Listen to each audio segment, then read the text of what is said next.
How to hide a game on Steam. Now how you would do this is go over to the library and select the game that you want to hide. Once you selected the game, on the right side of the screen you'll see like a gear icon that says manage. Click that, go to manage, and you should see hide this game. Now click that, and there you go, it's hidden. Now if we take a closer look here, you don't actually see the game on the left hand side of the screen. So how are you gonna get to it? Even if you click here to the advanced search, you're still not gonna be able to find the game. Now how you would do this is by specifically typing in the name. Here you see a hidden tab, and once you open this, you should see the game.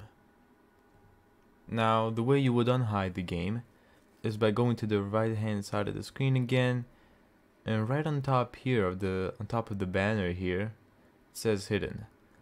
Now once you click that, it's gonna give you the option to remove from hidden. Click that, and there you go, it's no longer hidden. Now once you hide the game, other people can't see that you have the game. So that's how to hide the game on Steam. Thank you so much for watching. If you found this tutorial helpful, make sure to like and subscribe. And as always, see you in the next video.